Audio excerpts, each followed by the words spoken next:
Welcome to Talking History, a series of talks from Farnham U3A History Group.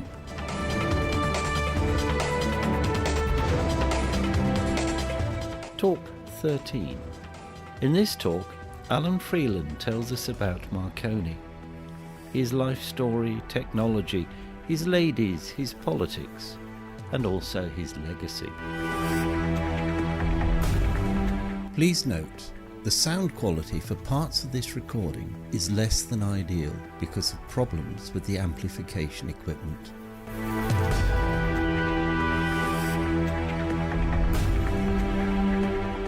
So this is the agenda I'm going to go through, and hopefully there's something for everyone. There is some technology. So after the bio, this is the first part where I should go through his life. We'll pick out a few key moments, key events which were influential, but also give us some insight into what he was like as a character.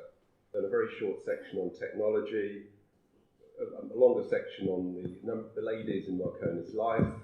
Then I'll pick up on two events which impacted the way governments reacted to technology innovations. They're both very relevant to what we're seeing today with social media. And then we'll finish off with the last section will be on politics and his final years. Okay, and I will make quite heavy use of my notes. Yeah, so it talks about Guglielmo. I think that's how you pronounce his first name. He's always known as Marconi, probably because in the English language his first name is so difficult to pronounce. And he's very much recognised as the man that brought wireless radio to the modern world. He's thought of as an inventor, an engineer and an entrepreneur. But despite winning the Nobel Prize, he wasn't really a scientist, and we'll see that later. He was much more interested in the practical benefits of any technology than the theory behind that technology. His vision was to bring to the world point-to-point wireless telegraphy communication. He never really understood the entertainment value of broadcast radio. We'll see the implications of that again later. And with benefit hindsight, we can see that he was not only just the first modern developer of communications, but he thought globally. He thought on a world stage, and he brought that technology to the whole world, and we'll see some of the countries involved with that. In his day, he was as famous and as well known as Bill Gates, Mark Zuckerberg, all the leading technologists of today. And he was very adept at being an entrepreneur. So he had the invention, but he knew how to marshal resources, he knew how to run a company, he knew how to develop patents and protect those patents through litigation. As mentioned, many of the issues that we see today with privacy, with state government control over technology versus private companies' development of that technology were very relevant to his day, and those same issues were being discussed in Parliament then. And as we go through, hopefully you'll see there'll be a couple of connections back to some previous talks that we've had here on the Boer War and on the aftermath of the Austro-Hungarian Empire. As we go through, I won't necessarily read out the titles on the screen because you can obviously read those. He received many accolades during his life. Perhaps the most famous one was the Nobel Prize for Physics, which he shared with a German developer. But you can see those other awards there. So he's recognised in Italy, in America, and in Great Britain. So these are stamps from 1974, celebrating 100 years of his birth. So you've got here, from top left, from Portugal, a very artistic representation of radio waves. From Monaco, a rather serious and technical depiction. From Brazil, a spiritual silhouette of Marconi.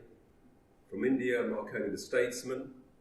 And then two from Africa, from the Republic of Niger, Marconi the visionary, and from Rwanda, the link between Marconi's technology and the technology we have today with the satellites. So I think together they form quite a nice pictorial summary of Marconi the man and his achievement. Okay, so my main source for this talk is this book here by Mark Rayboy. He did a huge amount of original research and interviews in putting the book together, and a lot of what we know about Marconi came from his own biographies, and he was very adept at managing the media. He kept rewriting his own history through his life. So that's quite a biased story. But in 1998, 8 boxes of documents, including family letters, were found in the archives of the Italian Royal Academy. And these documents included, as I say, personal letters, so gave us great insight into his life. So Mark has included those in his book. And looking at those letters, you get 2 views of Marconi. There was his view, the heroic one of a gifted genius overcoming tremendous odds to succeed, and a more mundane but I think equally impressive one, where sheer persistence, determination, an engaging and trustworthy personality, and I think very importantly, class privilege and good fortune enabled his success. I should say, I thought the book was a very good read. It's very, very detailed, lots of cross-references. There's over 800 pages of it, so it's not a light read, but I must admit I did enjoy it. Okay, so let's look at his family and his early life. So the Marconis trace their ancestry back to the 16th century, but their fortunes really changed when in 1817, what is now part of the metropolitan city of Bologna, Domenico Marconi married Teresa Dali, the daughter of a well-established landowning family, and since this time the Marconis had a knack of marrying very well. Domenico started a hemp canvas making business and had commercial success in the local markets and later in Tuscany and across Europe. And in fact, the Bolognese canvas became in demand across the whole of Europe. And by the standards of his day, Domenico was rich. He invested in property, which further increased his wealth and his standing in the community. The couple had 5 children, including Giuseppe. And unlike his brothers, who went into the law or the church, Giuseppe managed the portfolio of property that the Marconis had. The family moved their base to Montechiaro and started raising silkworms and producing silk. Now, I promise you, I didn't set out to find any connection between this and the Silk Road, but I couldn't ignore them when they turned up. And it turns out that in the 15th century, Bologna was if not the premier silk production site in Europe, through the invention of this thing called the Bolognese silk mill. It was an important example of industrialisation prior to the European Industrial Revolution. Anyway, however, back to Giuseppe. During the Republican insurrection in the papal state of Bologna, the Marconis fortuitously backed the winning side and were able to acquire a substantial estate that had once belonged to the noble Grifoni family. The estate at Ponticchio, 9 miles south of Bologna, included the 17th century Villa Grifoni, which was to become Guglielmo's home. Giuseppe married the daughter of his banker, but sadly she died after 3 years. Giuseppe stayed close to his in-laws and a few years later was introduced to a customer of theirs, the Jameson distillery business, and in particular a young Irish woman called Annie Jameson. Annie was a strong Protestant, and whilst Giuseppe was nominally a Catholic, he was indifferent to religion. However, Annie's parents were against the marriage, and they eventually had a secret wedding in Boulogne-sur-Mer when Giuseppe was 40 and Annie was 24 or 25. Being able to straddle the Catholic-Protestant divide was another skill that Guglielmo was to inherit. Giuseppe's business flourished, and by 1871 they had 3 living servants, a housekeeper, a cook, and a stable hand. So Guglielmo was born on the 25th of April, 1874, in his parents' rented home in the centre of Bologna. This was a 17th century Baroque palace decorated with magnificent frescoes and valuable works of art. They still owned Villa Grifoni, and when Guglielmo was 18 months old, they moved back to the villa. It's not known why Annie moved to Bedford, but Guglielmo's older brother Alfonso was educated at Bedford School, while Guglielmo was educated privately. The British immigration process was just as hostile then as it is now. Giuseppe filed for application for British naturalisation, but it was rejected because the application did not meet the requirements in a change in Home Office immigration rules that were made 2 months after its submission. So Daisy Prescott, who was a cousin of Guglielmo and a few years older, described Guglielmo at age 5 as a small boy dressed in a blue sailor suit, a remarkably pretty little boy with a fringe of golden brown hair lying low on his forehead, under which a pair of wide open and wonderfully intelligent deep blue eyes looked questioningly about him. He always struck me as being just what an artist would love to choose for his model. Later, second-hand accounts described the young Guglielmo more variously as quick-witted, strong-willed, introspective and solitary, but the words most commonly used were focused, disciplined and determined. Guglielmo grew up speaking both Italian and English very fluently, but with slight imperfections. In England, his Italianness gave him an exotic air, although his mannerisms were quite British, so much so in Italy he was sometimes called Inglissino, the little Englishman. The details of Marconi's early life are sparse and sprinkled with gaps, but it's clear as a youth he had a difficult time engaging with formal studies. He did not do particularly well in school, but impressed a succession of private teachers with his enthusiasm and creativity in those subjects he was interested in. The library at Villa Grifoni was, and still is, well stocked, and Marconi read widely, everything from heathen mythology to tales of Captain Cook's South Sea voyages to the biography of Benjamin Franklin. Archived letters show the most recurring theme is the health of young Guglielmo. He suffered a succession of minor complaints, mostly colds and stomach troubles, and the letters reveal some evidence of over-nurturing by his mother, which would continue throughout her life, even after he became well famous and had children of his own. Guglielmo's adult correspondence with his family and business associates is also well littered with references to his health, perhaps a characteristic of the time he lived in. So back to the family tree. Sometime in 1885, Annie and the boys moved to Livorno for the better winter weather. A relatively young city found in the late 16th century, it became and still is a major port. In Livorno, Marconi made his first significant non-family relationships that would mark his development. Between 85 and 89, he attended the Institut National, a technical school. His early studies instilled in him a great interest in physics and chemistry, and especially anything to do with electricity.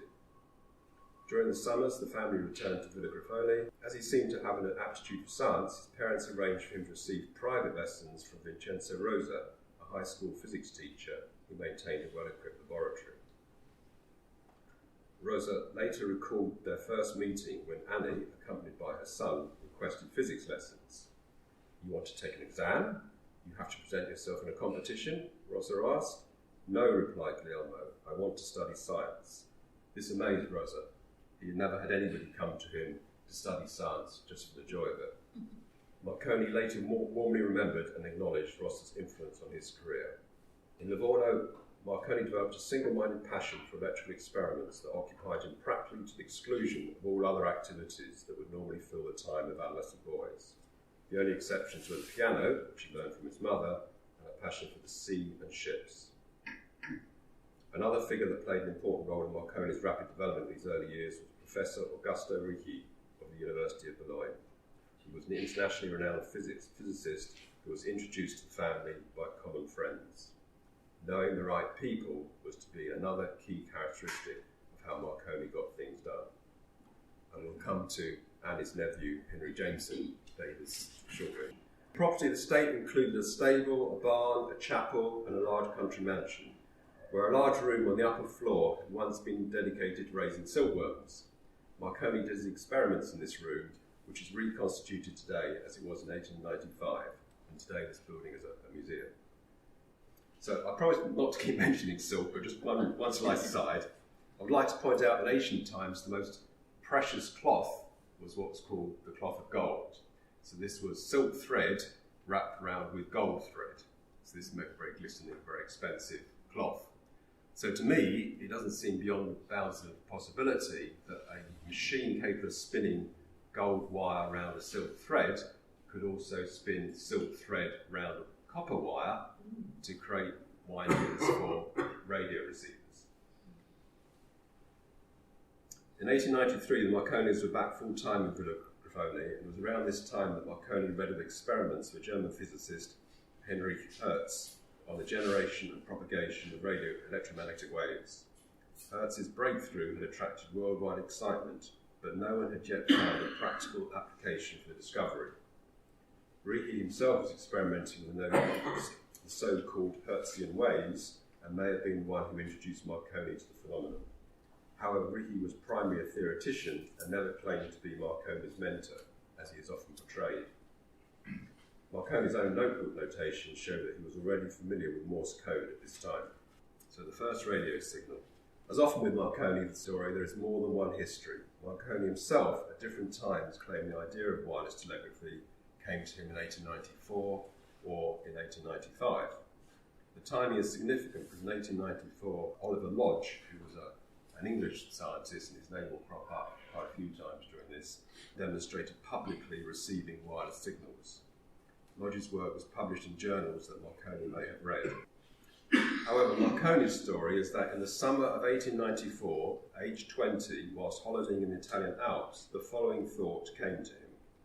Man might find new energies in space, new resources and new means of communication. The unencumbered pathways of space for the transmission of human thought have, ever since then, enthralled me. They are inexhaustible springs of inspiration for fresh achievements for the benefit of mankind. So quite visionary in his thinking. It's worth noting that the best scientific thinking at the time was that the wireless range was extremely limited. Indeed, Oliver Lodge, who became a critic of Marconi's, declared that wireless had a maximum range of half a mile.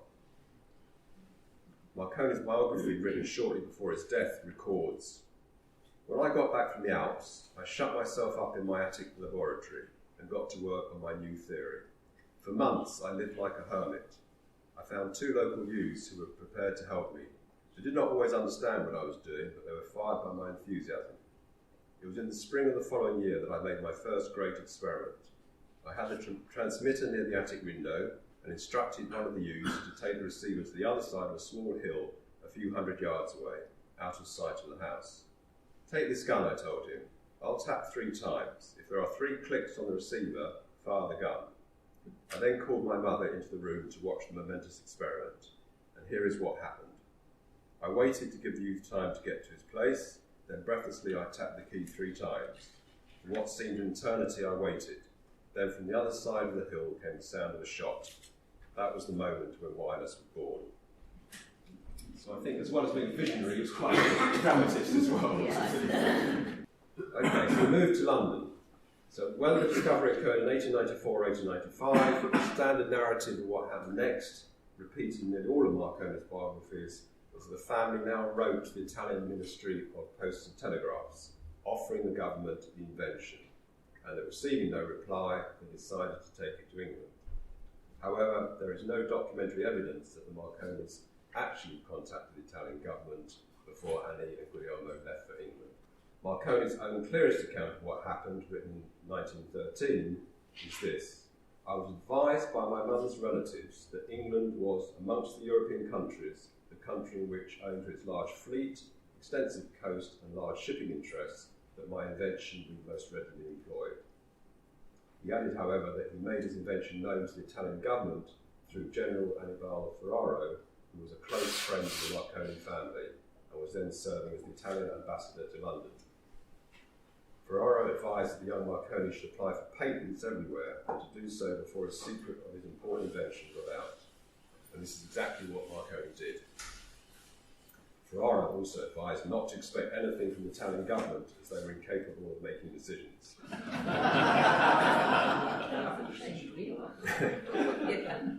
Yes, welcome to Britain. Degner, Marconi's daughter, writes that up until this point her father had been simple and provincial, but that moving to England to apply for the patent marked the end of his childhood. A few months shy of his 22nd birthday, he set out on a course that was anything but simple and provincial. Moving to the world's most cosmopolitan city, he had to marshal a complex set of legal, financial, entrepreneurial and political skills to advance his goals. Annie's nephew, Henry Jameson Davis, was a well-connected Irish milling engineer practicing in London. He helped the Marconis get settled and took his young cousin under his wing. Davis had some experience in both finance and, more importantly, patents, as he had 2 of his own. Davis set up a meeting with one of London's top patent agents to begin establishing Marconi's rights. Meanwhile, Davis covered Marconi's expenses and turned his own flat into a showroom where Marconi could demonstrate his apparatus. According to contemporary scholars, Marconi's patent was 10 pages of precision and technical clarity and a marvel of completeness. However, Marconi had nothing to do with the final draft. The patent drafting process was the first instance of a working method that Marconi would use for the rest of his life. The method involved collaboration involving the best available experts. Once the initial patent application was out of the way, Davis began introducing Marconi to British engineering circles, and a meeting was requested with William Preece. William Preece, at age 62, was the chief engineer at the General Post Office and was a venerable and well-known public figure and the senior authority responsible for developing public communication in Great Britain. Preece's own experimental work trying to establish wireless communication from ship to shore had been widely reported in the British press, but he had never thought of using Hertzian waves, and his research reached a dead end. Within days, Marconi met Preece at the GPO headquarters in London, and Preece was impressed with the demonstration, and a series of tests were then started. September 1st, Marconi and the GPO team decamped to a military training ground at Salisbury Plain for several days of experiments and demonstrations, some of them in the presence of Army and Navy officials. Here they were able to signal over a distance of 3/4 of a mile, the greatest achieved thus far. It's amazing that 3/4 of a mile is such a fantastic achievement. Kemp, a technician on Preece's staff, was soon seconded to work exclusively with Marconi, and he eventually left the GPO to become Marconi's chief assistant in November 1897. One other event had a major effect on Marconi, as it must have done on many Italians, and that was the humiliating defeat in October 1896 by Ethiopia in the First Italian-Ethiopian War, the first time a European power had been defeated by an African country. On the 12th of December 1896, Preece gave a public talk entitled Telegraphy Without Wires, and Marconi demonstrated his invention publicly for the first time. The press reports were sensational. One read, "Towards the close of his lecture, Mr. Preece announced that a Mr. Marconi, a young Italian electrician, came to him recently with a system of telegraphy without wires. Mr. Marconi was present that night, and this was the first occasion on which the apparatus had been shown in public.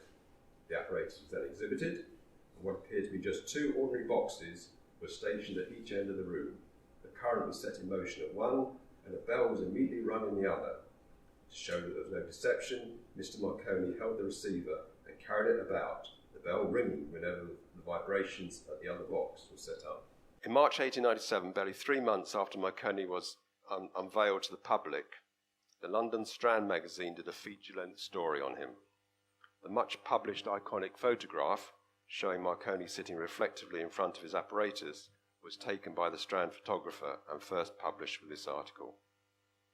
The image created by the press was one of a young man who could be trusted.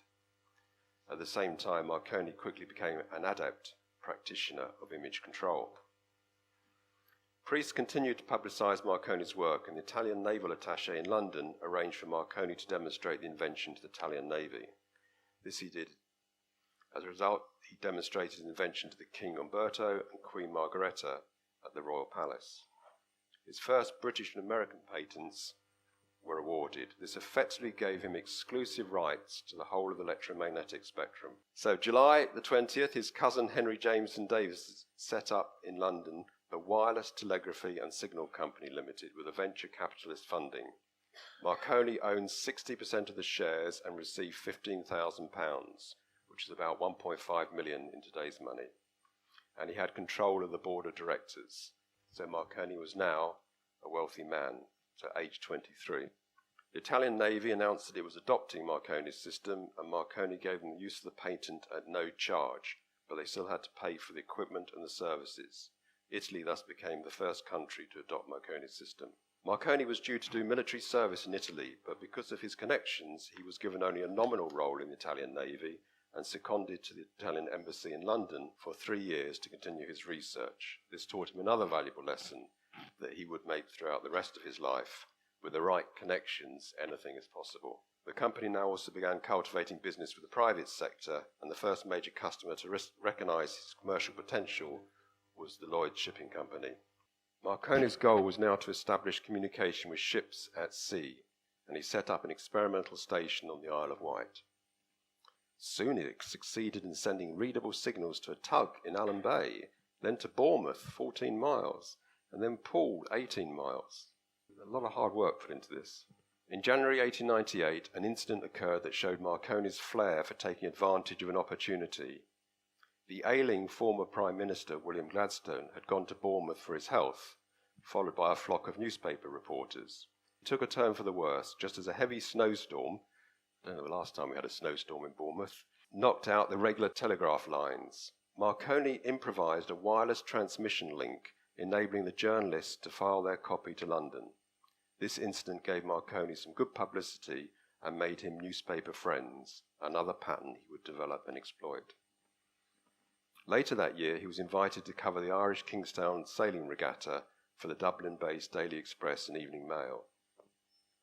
Marconi oversaw the operations himself, and once again enthusiastic accounts appeared in the major world newspapers. It was one of the company's first paid engagements. While Marconi was in Kingstown, the Prince of Wales suffered a knee accident while sailing on the royal yacht off the Isle of Wight.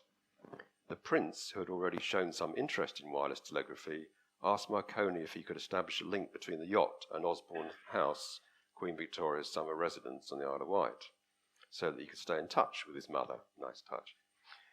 Marconi was delighted at the opportunity and easily set up the connection. He stayed on the yacht for 16 days, sending daily bulletins to the Queen and enjoying himself. 16 days!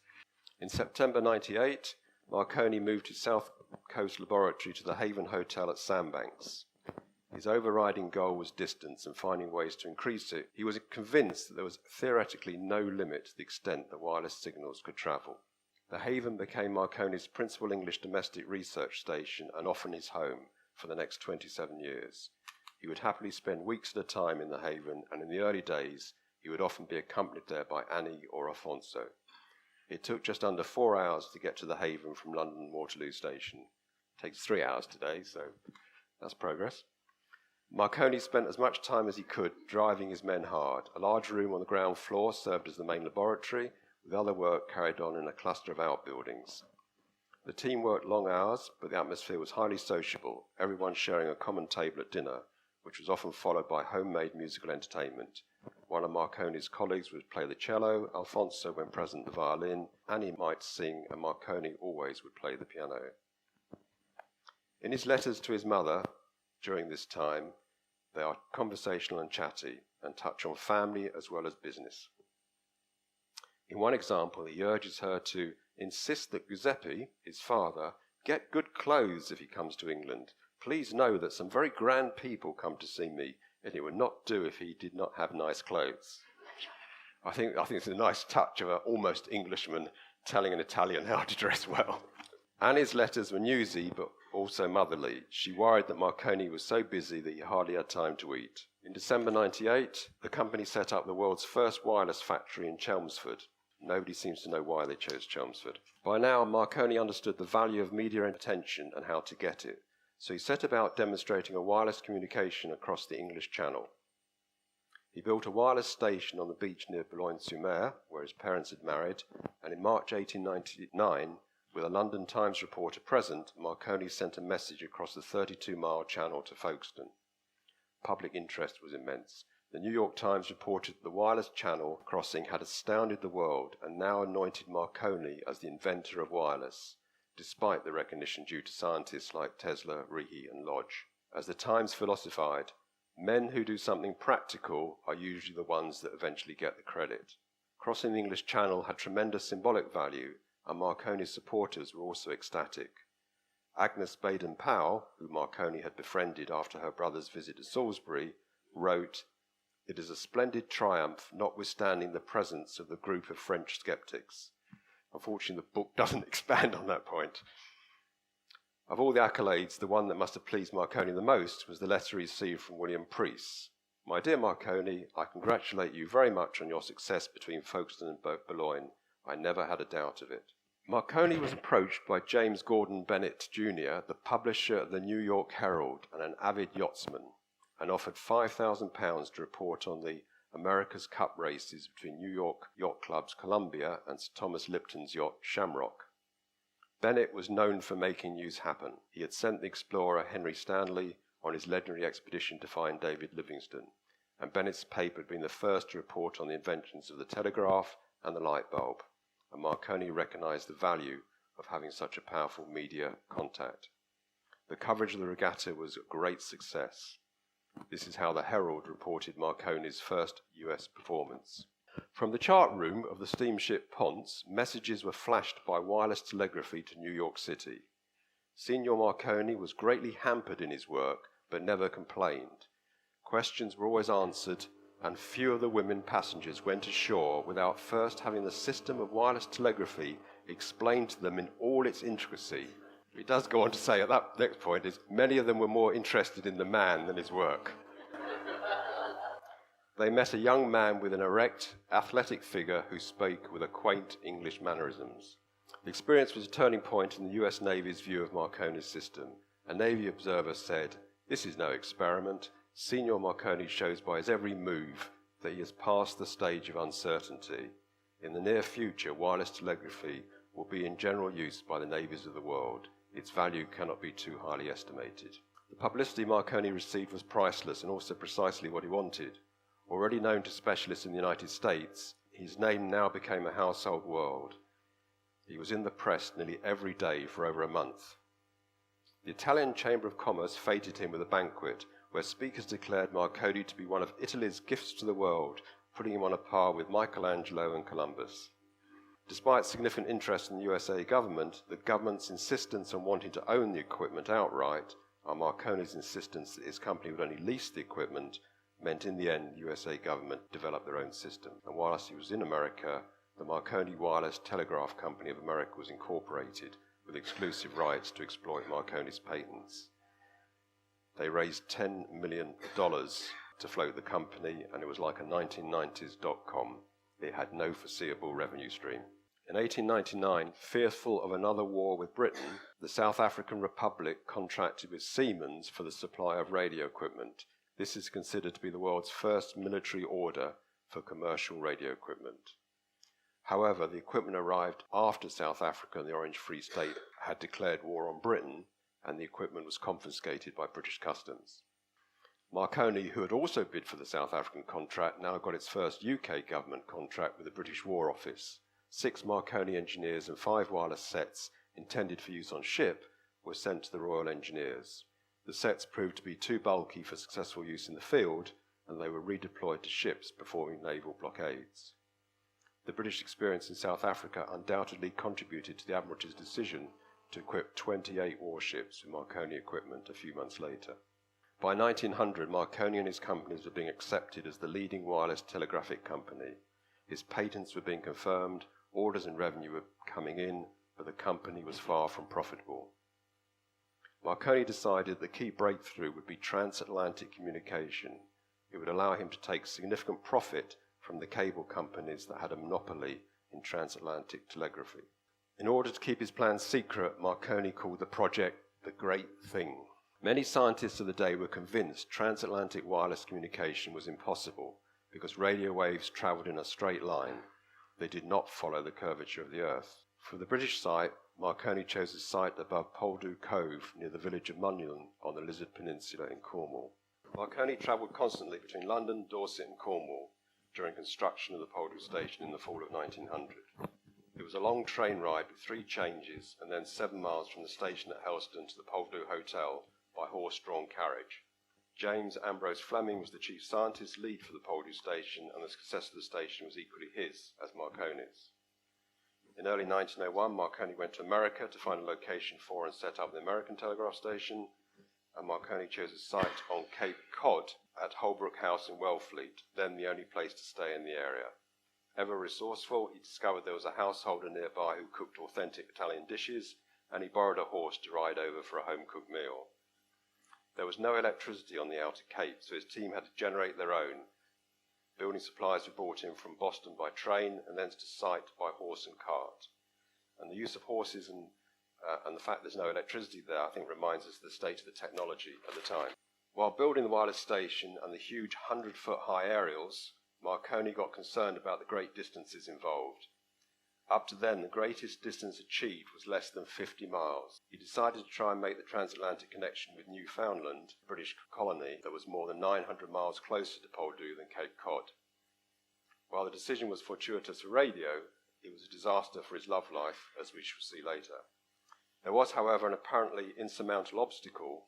The cable company, Anglo-American Telegraph, had acquired a monopoly concession for telegraphic communication to and from Newfoundland, but Marconi chose to ignore this fact. Marconi spent 19 days in Newfoundland, and his time there has probably had more media attention than any other. It has been fictionalised, dramatised, commemorated in stage and radio performances and TV documentaries, and there's even been a puppet show. The factual details of what happened on Thursday, 12th of December 1901 are lost in mythology. A few cryptic notes in Marconi's and his assistant Kemp's diaries are the only documentary evidence. There were no witnesses. Marconi claims they received from Poldhu the 3 dots of Morse code for S at 12:30, 13:10 and again at 14:20. Despite the lack of witnesses, such was Marconi's reputation that when he announced to the world, he was largely believed.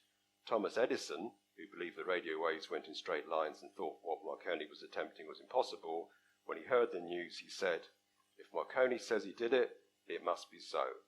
Marconi was just 27 years old. Scientists faced with a seemingly impossible feat subsequently hypothesized a layer in the atmosphere which reflected radio signals back to Earth.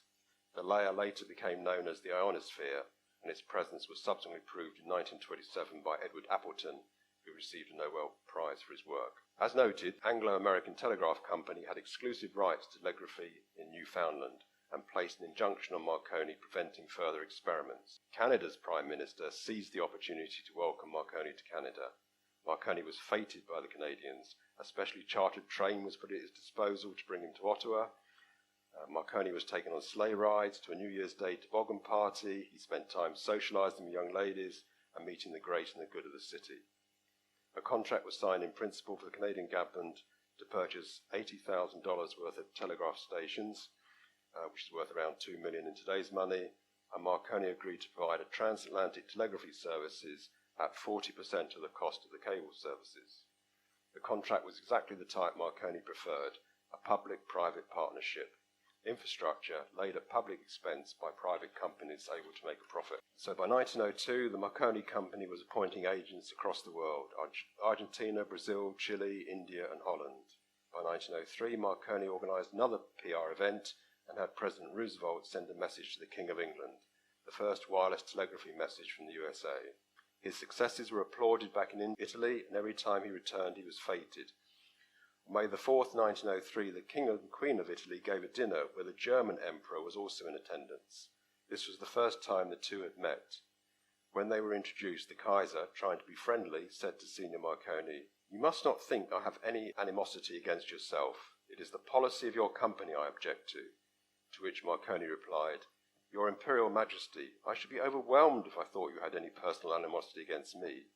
However, it is I who decide the policy of my company." And we'll see later why the Kaiser was quite so annoyed. Marconi's systems were used by the Japanese in the Russo-Japanese War, whilst the Russians' navy used a rival system from Telefunken in Germany. The Telefunken system failed to work effectively, while the Japanese Marconi system played a key role in the Japanese naval defeat of Russia. After the war, the Russian Tsar had Marconi systems installed in palaces in Moscow and St. Petersburg. And when in 1933 Marconi visited Japan, he was awarded the highest honour possible by the Japanese Emperor, the Order of the Rising Sun. And although Marconi in public speeches kept emphasising that his invention was primarily an instrument of peace, bringing nations together, Marconi's company made a huge amount of money from military conflicts. Finally, after years of negotiation, the British government passed the Wireless Telegraphy Act of 1904. It established what was to become the norm around the world: government control over wireless communications and later broadcast. It gave Marconi companies a 15-year contract for the provision of wireless messages with North America, similar to the rights enjoyed by the cable companies. Only British subjects were allowed to be employed as operators. Marconi thus achieved one of his dreams: to tame the cable companies. In 1906, disagreement between Marconi Company Managing Director Cuthbert Hall, who was a free enterprise capitalist and against public sector engagement, and Marconi, who preferred to work with rather than against government, led to Marconi issuing an ultimatum to the board: either Hall goes or Marconi goes, and Hall was sacked. Marconi then ran the company till a replacement was found in Godfrey Isaacs in 1910, so for more than 3 years Marconi was both leading technical research and running the company.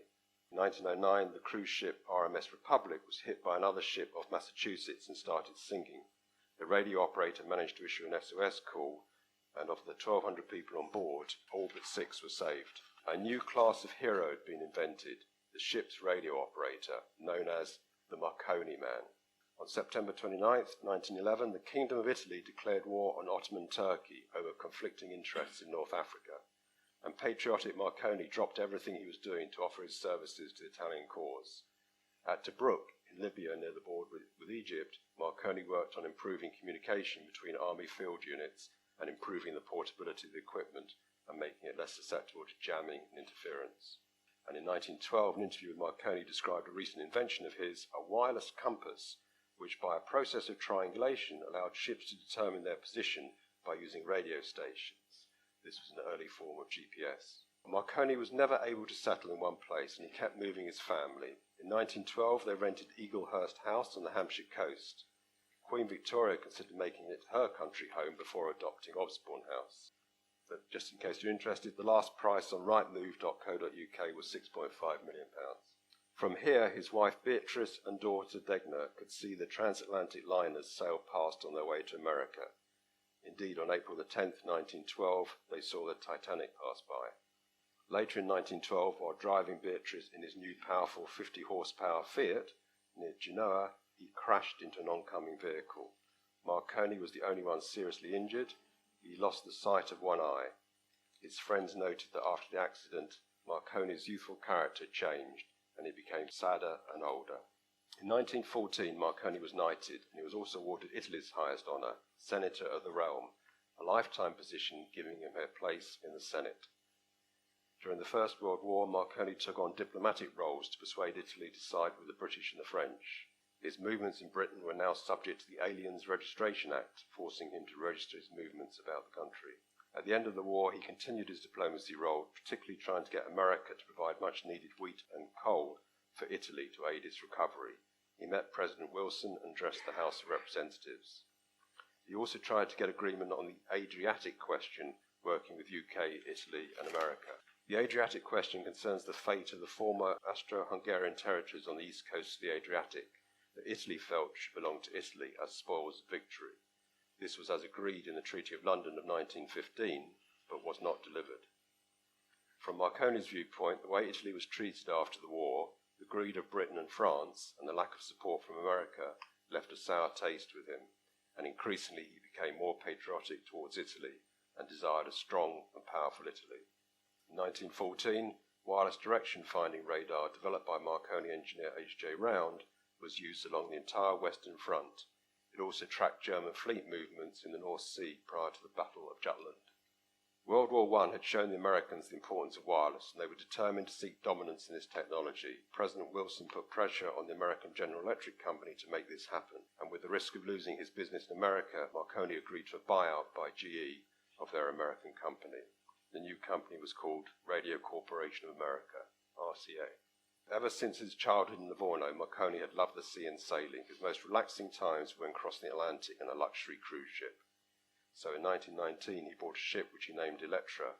It was 220 foot long and devoured 10 tons of coal a day. The Electra became his wireless research lab, his transport between London and Rome, and somewhere to entertain the great and the good, and his wife Beatrice and his mistresses, sometimes all at the same time.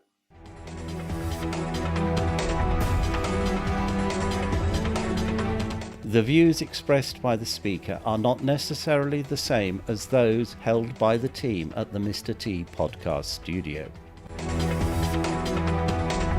This podcast is produced by the Mr. T podcast studio in association with the Farnham U3A Group.